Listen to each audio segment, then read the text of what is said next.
Good morning. Today is the 25th day of Tammuz on the Jewish calendar. It is Erev Shabbos.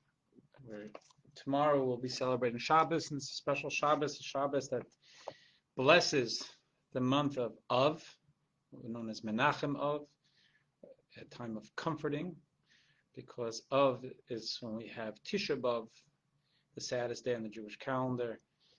We mourn the destruction of both temples and really the upheaval and disconnect that we have in the world over the past millennia.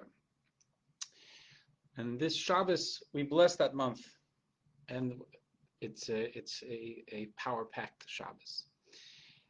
I want to, somewhat related to the Shabbos, I believe, but I want to turn to the Rebbe's book on daily thoughts, Hayom Yom, 25th of Tammuz. He's quoting here the previous Rebbe, and I'm going to paraphrase it. The previous Rebbe tells us that in Hasidic thought, we find two expressions, attitude, threaded, laced through Hasidic thought in different areas. One of them is that we as a people, we see God's presence in the world around us.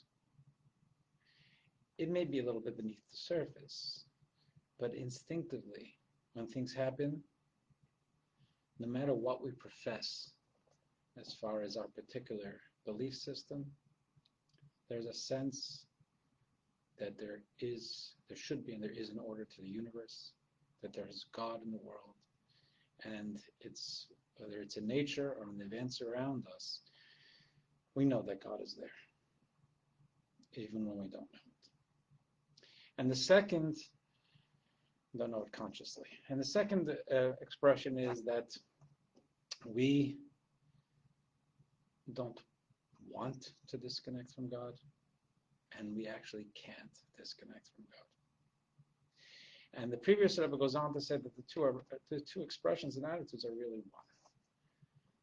Because we recognize, albeit sometimes at a deeper level, that life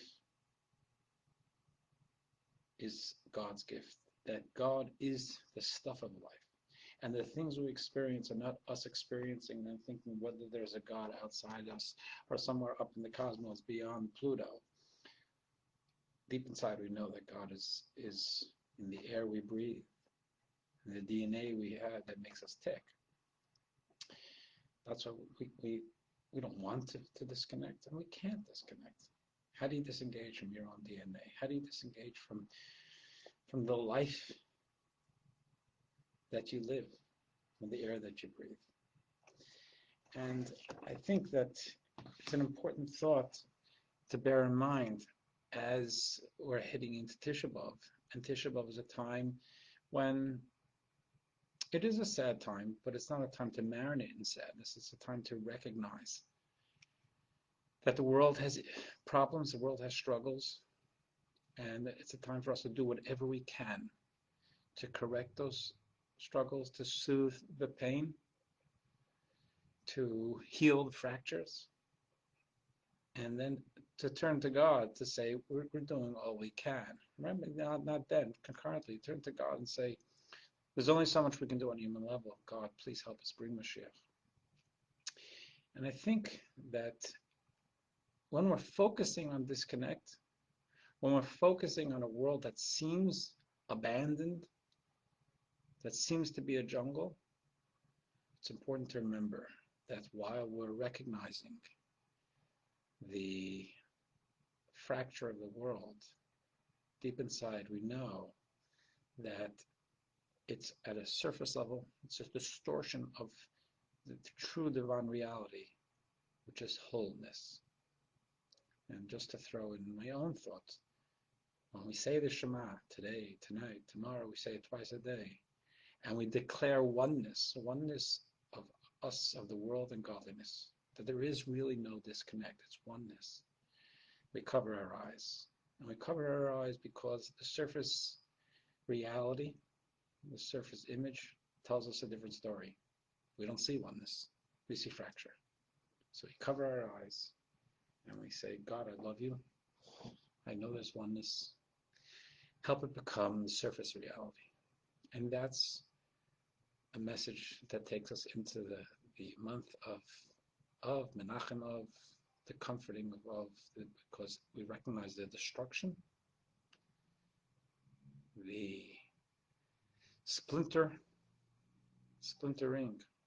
of society and of ourselves. And we cover our eyes and say, yes, God, we're not going to ignore it. We're going to do what we can do humanly possible to bring us all together. Because bringing us all together will align the surface reality with the eternal reality, which is wholeness. And God, please don't rely on us. Bring Mashiach. We've tried and we're continuing to try to heal the world, but you, the ultimate doctor, you're the one who will heal it for good. Wish you a great Shabbos and a Shabbos of recognizing reality both on the surface and in the soul. Shabbos for wholeness.